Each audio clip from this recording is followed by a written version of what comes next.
Hi, Taurus Sun and Rising. Welcome to your July 2025 Astro Update. It's Raina here. So, when I was compiling my list for July, I was really surprised at how much is actually going on. And the big story is that Uranus is changing signs because this hasn't happened since 2018. Actually, I thought it was 2017. I finally went back and looked at when Uranus went into Taurus, and it said 2018.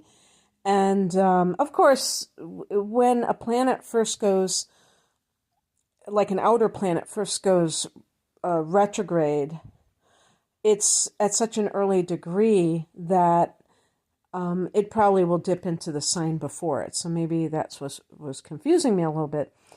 So it is important to note that Uranus is going to go back into Taurus later on this year. So it's not done with your sign and my ascendant. And this is one of the reasons why the Taurus reading is always of interest to me, because I have Taurus, late degree of Taurus rising.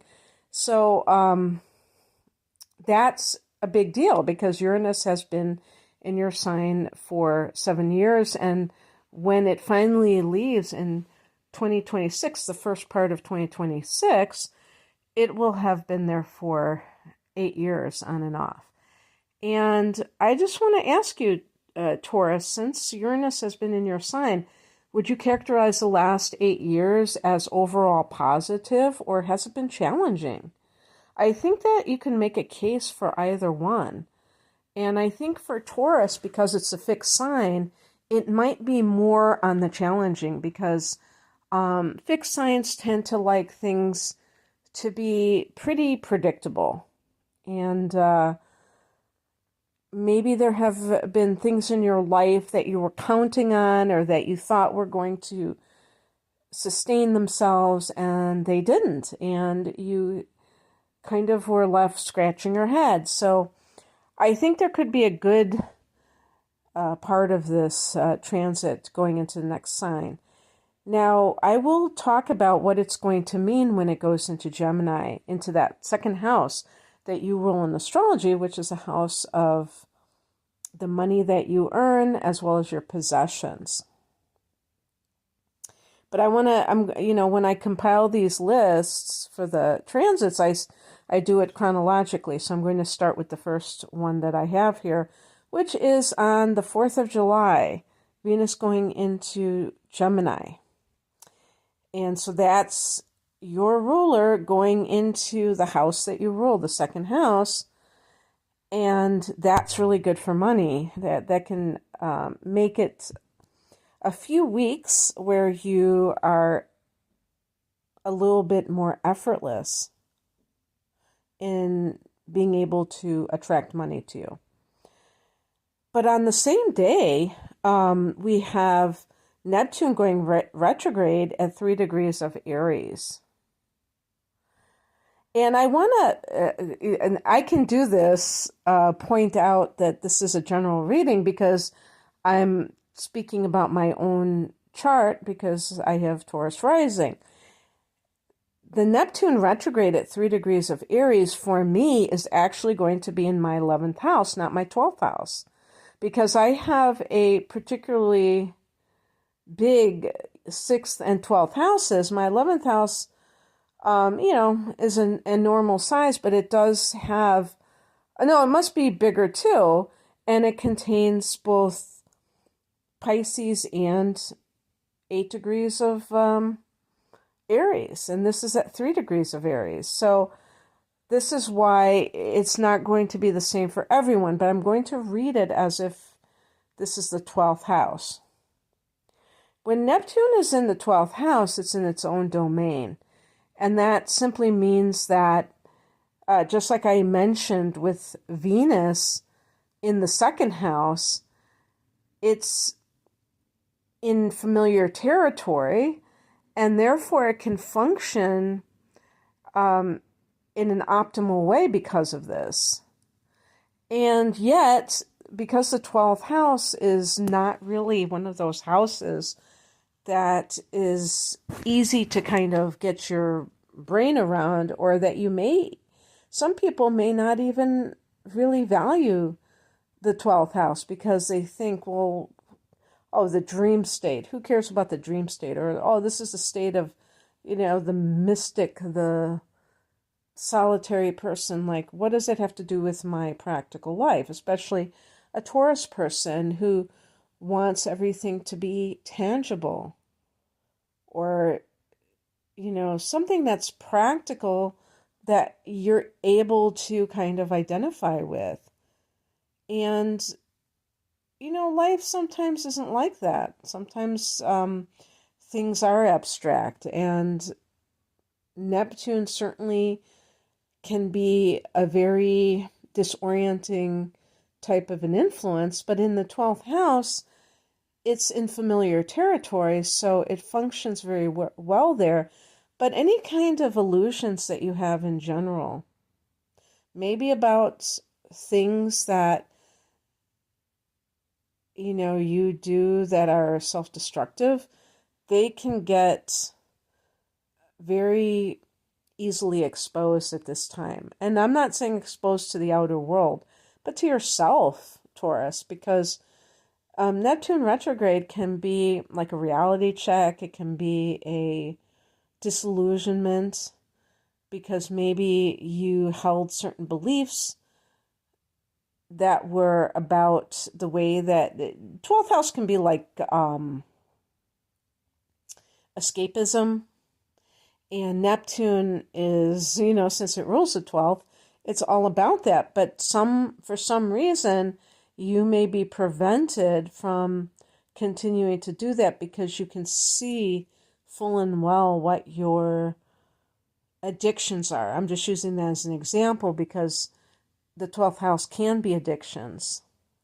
And sometimes when people really come to terms with, things that they're doing that are hurting them, sometimes they can kind of distract themselves and, keep being in denial, but sometimes it just won't work anymore.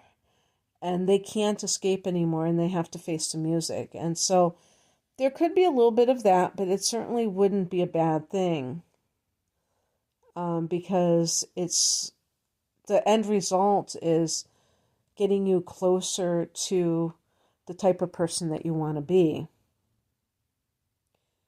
On the 7th, Uranus goes into Gemini. So Uranus in the second house. I'll probably do a separate video on this, so I'm just going to touch upon this. Because Gemini is your second house, Uranus there's some kind of, wild card when it comes to earning money for the next 7+ years. And I know some people might feel that that's very destabilizing. I feel like that's very exciting because I think that you never know how good it could get. Also, Uranus is connected to technology. So it could be about the person who gets involved in cryptocurrency, or some other unorthodox type of financial arrangement. I was going to say bartering, but, I don't know about that. That would be a little bit extreme, but, just something off the beaten path. It can even be, how you're earning money. So maybe if you're not just, having an online business, maybe you're an IT person. But yeah,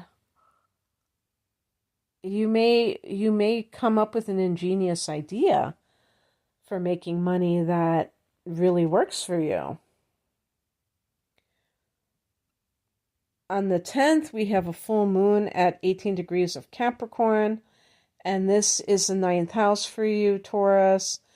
This can be a spiritual download since this is the God house, and it may, make you aware of some kind of spiritual truth, or just like really getting in touch with what is the meaning of life for you. And the reason that you might be pondering this is because there's some choice that you have to make that's very serious, and you want to be able to make the best choice for yourself, but you might not know what that is. And sometimes it's just really nice to have this kind of ability to do that, to really have that cosmic assistance, which the full moon can provide. This can also be the end of a trip that you're taking. This wouldn't be like a local thing. This would be more like long distance in a foreign country even. On the 13th, Saturn goes retrograde, and this is at 1 degree of Aries. So again, you have this in the 12th house, and this is, sometimes they talk about the dark night of the soul, when the person is really running out of excuses about why they haven't done the things that they claim they wanted to do. And sometimes this can be because the person has not allowed themselves to be more adventurous, or taking risks of some sort. Saturn is very like conventional, and I guess you could say conservative. And this, when we talk about the 12th house, we're talking about your spiritual path and the disciplines. Saturn is about discipline, organization, but the 12th house isn't really something that we would typically talk about when we talk about, or even like, ambition. 12th house is otherworldly, and it can even deal with past lives. So to me, when Saturn is in the 12th house, it's really about a time when, any kind of addictions or other types of self-defeating behavior that you may have still going on that is actively working against you, you can defeat that. And you do it through discipline. And part of the discipline of the 12th house is like, know thyself. There can be like, I think for a lot of people, the 12th house can be this place where if you have transits, well, I would say if you have like even natal planets there, that you kind of run these programs, and they could be coming from other lifetimes, and they're so unconscious. This is the unconscious mind. And I read some, source of information on astrology talk about the 12th house as the subconscious mind, but there's also the 8th house for that. And I don't think both houses would be the same. I think that I would characterize the 12th house as the unconscious mind, because most people, when they come into this lifetime, they have amnesia about their past lives. Maybe they have little glimpses, or they suspect certain things about it, but in general, it's something that is not on the conscious level. This can be a time when because Saturn rules the 10th house of career in astrology, when you make some kind of, you take something in that spiritual field, and that becomes your career. Now, I'm not saying this is going to happen now, but maybe at some point in the next 3 years, because of course you also have Neptune in Aries. both of these planets will be going back into Pisces later on this year. So they're not going to stay in Aries the whole of 2025. But now they're in Aries in that 12th house. And with Saturn retrograding, it's really about reorganizing your goals because you might be putting your efforts in the wrong places. And that's good because it doesn't mean that your goals are completely unworkable, but you can't be too rigid. Something may not be right, and you don't want to necessarily waste your time trying to make it the way you want it to be instead of how it already is.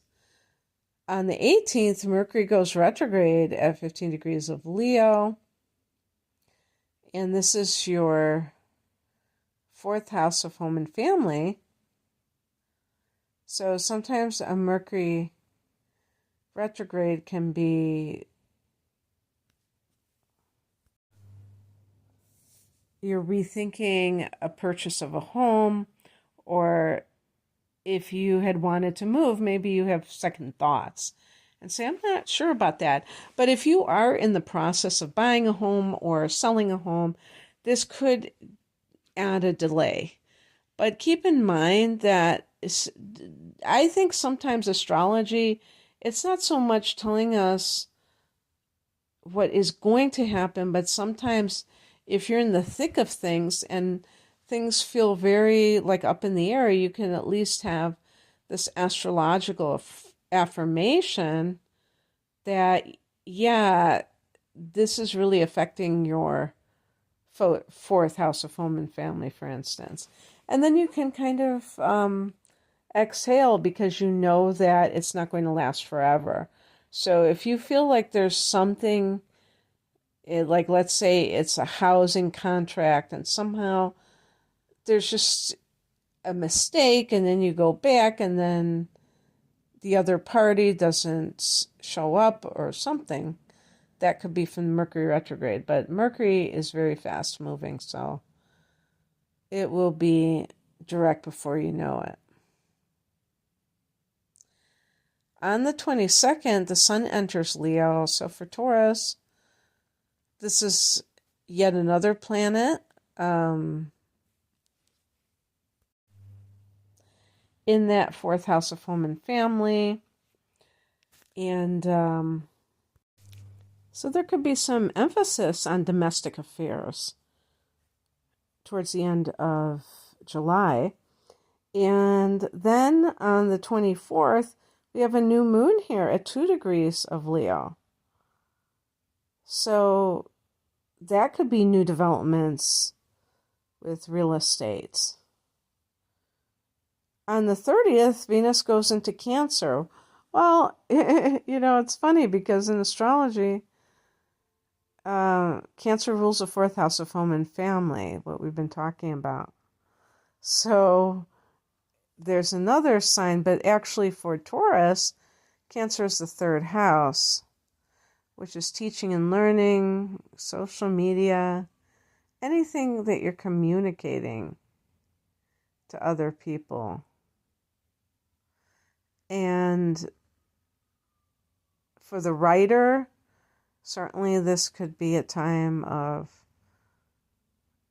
dusting off an old writing project or something. But Venus here can be anything that you take pleasure in that has a literary nature or, like art appreciation, but there's a literary component to it. It's very harmonious, and it can even be connected to earning money.